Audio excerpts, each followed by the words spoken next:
Remember I said that the whole concept of evil, which should have been, oh my God, can you think of anything more important that people should be contemplating in daily secular life? And yet we've said, oh, well, that's the province of the priests. And we've done a similar thing when it comes to our health. That's the province of the medical expert, the GP, the physician. My message is to take 90% of your health into your own hands. There's always going to be injury and things that we need the established doctors for. But once you start talking to them when there's really not a problem, there will be a problem. Because, vampiristic people and dysfunctional psychopathic people fill these institutions. Talked about hedonic types, right? So if you want to move towards solutions, remember, credit for solutions to Tsarion, come on. Okay. Are you going to now take responsibility for 90% of your health, which involves a whole laundry list of things, including listening to the body, getting into martial arts, getting into Tai Chi. So yeah, I got plenty of solutions for you. Don't look like you're moving too quick. Apply them. You see? But one of them is that. The solutions of the future is to not just be running like you take your car to get fixed or a toaster to get mended. When you're dealing with your health, when you're dealing with your life force, that is the sovereignty you must start with. Because only when that sovereignty is established can the higher guide, it's like a signal, work with you. You have to establish the sovereignty, draw a circle around your being. If you've been handing your life force to other people, you may get a modicum of security and well-being from that. But spiritually, it's worthless. And then one aberration creates another one. Now it's personality disorders, insanity, right? Brain disease, mental disorder, mental illness, never evil and deviancy, and antisocial behavior. What's that one? Oppositional disorder. Oppositional defiance disorder, they're calling it now in kids. And I think half the kids I meet are diagnosed with this today. Right. So this is what happens. You spiral. And as I said, those words are just really replacements for the word that becomes taboo in our society. And again, as Ayn Rand said, if you cannot diagnose what evil is, if you're blindsided to it, the next step, the horrible step, which is now going to eat into what culture is that you can no longer tell what good is. So you can't punish evil, you can't reward good. That's the sign of a degenerating culture.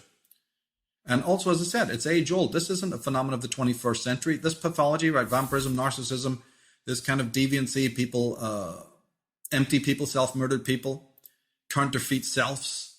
This has been around for generations. It's just that on the positive side, we're in an age where we can now bring it to light, right? That's what having Kim on was a good example of. We are in one way better because we're not waving crosses and burning these people at the stake, which was the remedy before. Dunking them in water, or whatever. We now can diagnose this more scientifically, more correctly to understand it. But anything that you do psychologically when you're diagnosing other people has equal ramifications for yourself. It's a reciprocal action. And see, in our world today, in America in particular, we're anti-psychological. Some people might even say we're post-psychological. That's horrific. Post-philosophical. I've predicted that in even less than 10 years, Freud and Jung will be thrown to the back shelves as many other, it'll be considered a pseudoscience unworthy. This is just what happens just with the passage of time, but it also happens by deliberate academic sleight of hand. And by God, when that happens, we're done for. Freud is already taboo in most places, and for very wrong reasons. It's not that the man was perfect. He had many mistakes. My next book there's a whole appendix on the wrongs and rights in Freud. So I'm not wearing the t-shirt necessarily, but there's also a lot of great stuff there. Maybe in the second half, we can touch on one or two of those points in regards the interview. But what we've got to do is realize that in your life, you are a sponge. You are an antenna. And your vibration is definitely disaffected by the presence of other people. That can happen even just passing somebody by on the street. I know this sounds very sci-fi, but it's true.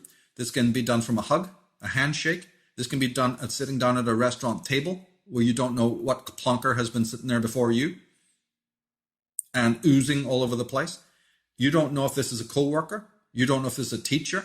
You don't know if this is, say, one of the experts that you're running to who themselves got into that forte. They got into that job description because they themselves are pretty much malignant malefactors who are wanting control. They're on a trip.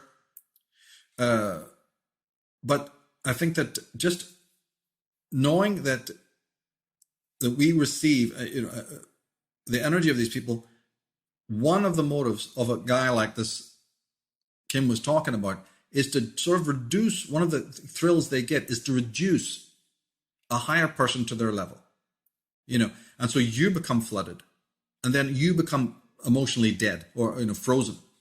Right? The deadness of self-murdered people is that basically they're frozen inside. They can't create. They certainly can't bring meaning from within. They're sort of emotionally castrated. So they want to bring you down to their level, as opposed to you raising up. This is why tyrants work. Tyrants, even the ones in government, are incapable of coming up to a virtuous level. So then they want to pull the whole of society down into their swamp. Now, I've said this many times. It's kind of a reverse possession. They feel high by artificially lowering everybody else until those people shake off those chains, and get up from their doldrums. But then as dumpers, this is why my theories on vampirism are different. They're not just suckers of energy, they're dumpers of energy. Meaning before you've met them, that's why the first questions I asked Kim was about, what was happening before. Did you have any clue about what this guy had been doing before? And, was any of his previous girlfriends very ill or sick or anything, that kind of thing? Because these people, when you meet them, have already walked over many corpses. They have a lot of skeletons in the closet, so to speak. They're kind of expert. This is the danger. So when they meet you, you are now going to become a dumpster, a psychic dumpster, a cellular dumpster, an energetic dumpster for all the previous crime and all the previous unsettled energy that they have, the toxic energy, basically. It's a long story, but as I say, take my word for it, research has been done, and this is now not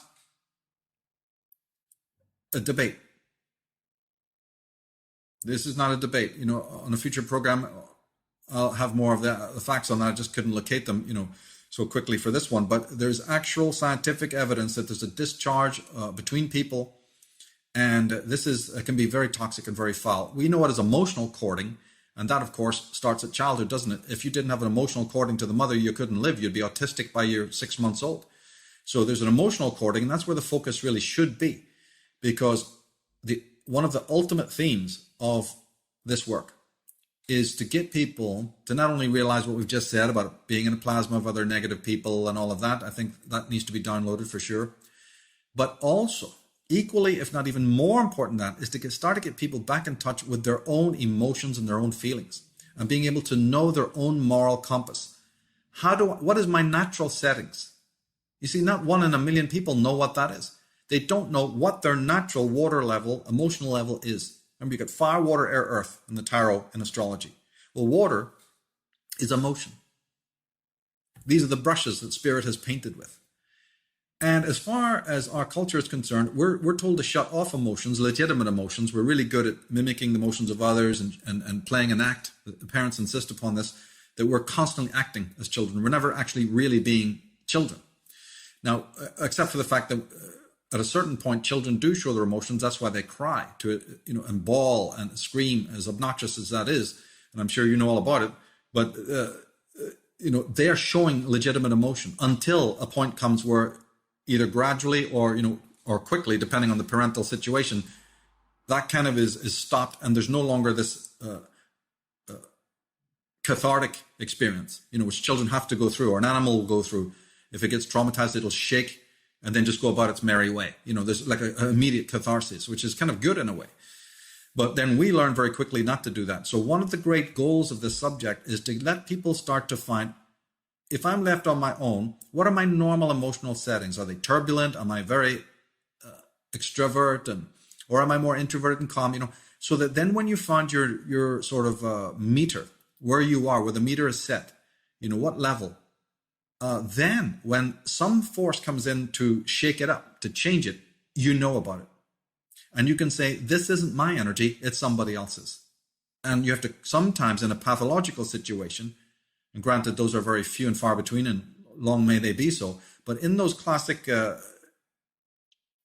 life-threatening instances, you may have to call on that with all your might, with all your will, with all your soul. You're going to need to know, is this energy coming from me or is it coming from somebody else? You may need to know that because your life may depend on it. When you meet a very serious situation, where your energy is now being compromised to such a degree, and you are being slowly manipulated and, as I say, in one sense, reduced to the level of the emotional vampire.